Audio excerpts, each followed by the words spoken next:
Simple neck ഡിസൈനാണ് ഇന്ന് നമ്മൾ ചെയ്യുന്നത്. അപ്പോൾ അതിനുവേണ്ടി ഞാനിവിടെ എടുത്തിരിക്കുന്നത് ആൻറ്റി ഗോൾഡിൻ്റെ കട്ട് ബീഡ്സ്, പിന്നെ റെഡ് റൗണ്ട് ബീഡാണ് എടുത്തിരിക്കുന്നത്. ഇതേപോലെ തന്നെ വൈറ്റ് റൗണ്ട് ബീഡും എടുത്തിട്ടുണ്ട്. രണ്ട് സെയിം സൈസാണ് കേട്ടോ, 3 ആണ് സൈസ് വരുന്നത്. പിന്നെ റെഡ് സിൽക്ക് ത്രെഡുമാണ് എടുത്തിരിക്കുന്നത്. ഇതാണ് നമ്മൾ ചെയ്യാൻ പോകുന്ന നെക്കിൻ്റെ പാറ്റേൺ. നെക്കിൻ്റെ ഈ ഒരു പോർഷനിലാണ് കേട്ടോ വർക്ക് വരിക. നെക്ക് ലൈനിലൂടെ വർക്ക് ചെയ്യാനായിട്ട് ഞാൻ ഒരു 4 സ്റ്റാൻഡ്സ് സിൽക്ക് ത്രെഡ് രണ്ടായിട്ട് മടക്കി 8 സ്റ്റാൻഡ്സ് ആക്കിയിട്ട് ഇതുപോലെ നോട്ട് ചെയ്ത് കൊടുത്തിട്ടുണ്ട്. നീഡിൽ ഇവിടുന്ന് എടുക്കുവാണ്. എന്നിട്ട് നമുക്ക് നീഡിലേക്ക് ഒരു ബീഡ് ഇൻസേർട്ട് ചെയ്ത് കൊടുക്കാം. എന്നിട്ട് ചെയിൻ സ്റ്റിച്ചാണ് നമ്മൾ ചെയ്ത് കൊടുക്കുന്നത്. അപ്പോൾ ഇങ്ങനെ ചെയ്യുമ്പോൾ നമുക്ക് ചെയിൻ സ്റ്റിച്ചിൻ്റെ ഉള്ളിൽ ഒരു ബീഡ് വരുന്ന രീതിയിലായിരിക്കും സ്റ്റിച്ച് വരിക. ഇതൊരു ഡെക്കറേറ്റീവ് സ്റ്റിച്ചാണ് കേട്ടോ. അപ്പോൾ ഇത് വേണമെങ്കിൽ നമുക്ക് നെക്ക് ലൈനിലോ അല്ലെങ്കിൽ സ്ലീവിലോ ഒക്കെ യൂസ് ചെയ്യാവുന്ന സ്റ്റിച്ചാണ്. അപ്പോൾ പെട്ടെന്ന് ഒരു നെക്ക് ലൈനൊക്കെ കംപ്ലീറ്റ് ചെയ്യണമെങ്കിൽ ഇതുപോലത്തെ സ്റ്റിച്ചസ് യൂസ് ചെയ്താൽ വേറെ പ്രത്യേകിച്ച് ഒത്തിരി വർക്കുകൾ ചെയ്യാനൊന്നും നിൽക്കണ്ട. നല്ല ഡെക്കറേഷൻ നമ്മുടെ നെക്ക് ലൈനിലോ അല്ലെങ്കിൽ സ്ലീവിലോ ഒക്കെ വരുന്ന കേട്ടോ ഇങ്ങനെ ചെയ്താൽ.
ഇനി നമ്മൾ ഈ സ്റ്റെം പോർഷനിലൂടെയാണ് വർക്ക് ചെയ്ത് കൊടുക്കാൻ പോകുന്നത്. ഇവിടെ ബീഡ് വർക്കാണ് കേട്ടോ ചെയ്യുന്നത്.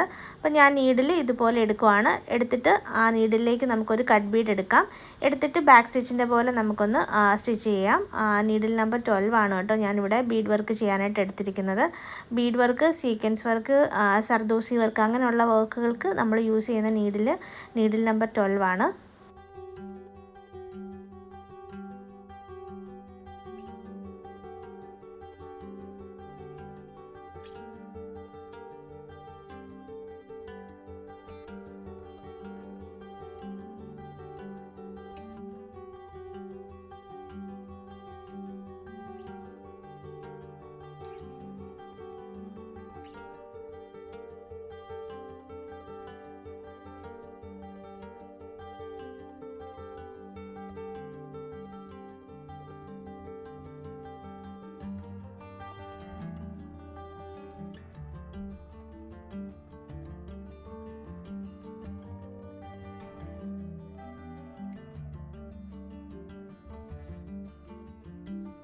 ഇനി ലീഫ് വർക്ക് ചെയ്യാനായിട്ട് 4 സ്റ്റാൻഡ്സ് സിൽക്ക് ത്രെഡ് രണ്ടായിട്ട് മടക്കി 8 സ്റ്റാൻഡ്സ് ആക്കിയിട്ട് നോട്ട് ചെയ്തൊന്ന് എടുത്തിട്ടുണ്ട്. ലീഫിൻ്റെ ടിപ്പിൽ നിന്ന് വേണം നീഡിൽ എടുക്കാനായിട്ട്. എന്നിട്ട് കുറച്ച് താഴെയായിട്ട് ഫസ്റ്റ് നമ്മളൊരു സ്ട്രേറ്റ് സ്റ്റിച്ച് പോലെ ചെയ്ത് കൊടുക്കുവാണ്. എന്നിട്ട് വീണ്ടും നമുക്ക് നീഡിൽ പൊക്കി എടുക്കേണ്ടത് നമ്മൾ ആദ്യം സ്റ്റിച്ച് ചെയ്ത് തുടക്കമുണ്ടല്ലോ അവിടുത്തെ തൊട്ടടുത്ത് നിന്ന് വേണം നീഡിൽ എടുക്കാനായിട്ട്. എന്നിട്ട് കുറച്ച് ചെരിച്ച രീതിയിൽ വേണം നീഡിൽ താഴ്ത്താനായിട്ട്. ലെഫ്റ്റ് റൈറ്റ് ആ ഒരു രീതിയിൽ സ്ലാൻഡിങ് ആയിട്ട് ആ ലീഫ് ഫില്ല് ചെയ്ത് എങ്ങനെ വരുന്നോ ആ രീതിയിൽ നമുക്ക് സ്റ്റിച്ച് ചെയ്ത് പോരണം. അപ്പോൾ ഇവിടെ നമ്മൾ ചെയ്തിരിക്കുന്ന സ്റ്റിച്ചിൻ്റെ പേര് സാറ്റിൻ സ്റ്റിച്ചാണ്. ക്രെവൽ നീഡിൽ 5 വെച്ചിട്ടാണ് കേട്ടോ നമ്മളിവിടെ സാറ്റിൻ സ്റ്റിച്ചൊക്കെ ചെയ്ത് കൊടുക്കുന്നത്.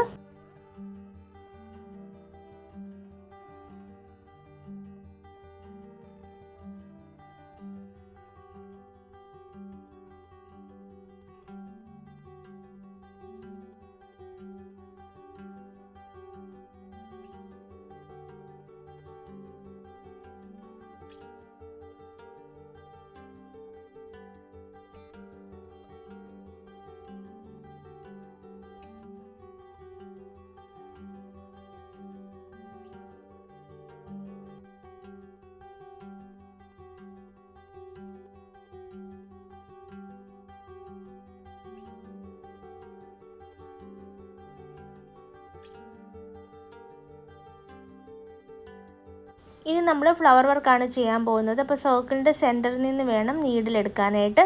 നീഡിൽ എടുത്തിട്ട് ഞാൻ നടുക്ക് ഒരു റെഡ് റൗണ്ട് ബീഡ് ഒന്ന് സ്റ്റിച്ച് ചെയ്ത് കൊടുക്കുവാണ്. നമ്മൾ എപ്പോഴും ബീഡ് വർക്കൊക്കെ ചെയ്യുമ്പോൾ ഒരു 2-3 തവണയെങ്കിലും ബീഡ്സ് സ്റ്റിച്ച് ചെയ്ത് കൊടുക്കണം, അല്ലെങ്കിൽ പെട്ടെന്ന് അത് ഡാമേജ് ആയി പോകും കേട്ടോ. ഒറ്റ തവണ അല്ല കേട്ടോ ചെയ്യേണ്ടത് ബീഡ് വർക്കൊക്കെ ചെയ്യുമ്പം. ഇനി ഇതിൻ്റെ തൊട്ടടുത്ത് നിന്ന് വീണ്ടും നീഡിലൊന്ന് എടുക്കുവാണ്. എടുത്തിട്ട് നമുക്ക് ആ നീഡിലേക്ക് ഒരു 6 റൗണ്ട് ബീഡ് എടുക്കാം.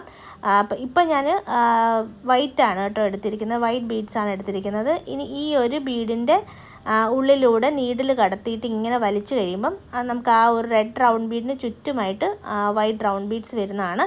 ഇനി ഇടയ്ക്കിടയ്ക്കെല്ലാം സ്റ്റിച്ച് ചെയ്ത് അതൊന്ന് ലോക്ക് ചെയ്ത് കൊടുക്കണം. അപ്പോൾ ഓരോ ബീഡിൻ്റെ ഇടയ്ക്കും നമ്മൾ ഇതുപോലെ ലോക്ക് ചെയ്ത് കൊടുക്കണം കേട്ടോ.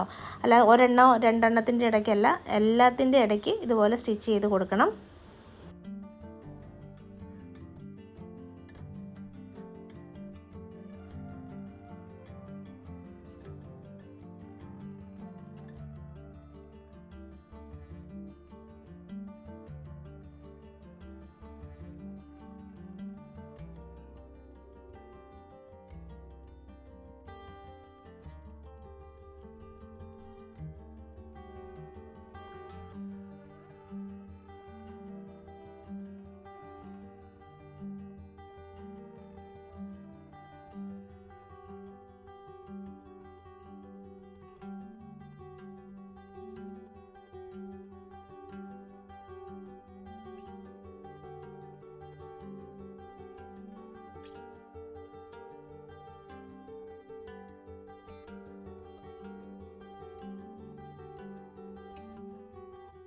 വർക്ക് കംപ്ലീറ്റ് ആയി കഴിയുമ്പോൾ ഡിസൈൻ ഇതുപോലെയാണ് കേട്ടോ വരുന്നത്. അപ്പം നല്ല സിമ്പിളായിട്ടുള്ള ഡിസൈനാണ്. എല്ലാവരും ഈ ഡിസൈൻ ഒന്ന് ട്രൈ ചെയ്ത് നോക്കുക. മറ്റൊരു വീഡിയോയിലൂടെ കാണാം. ബൈ.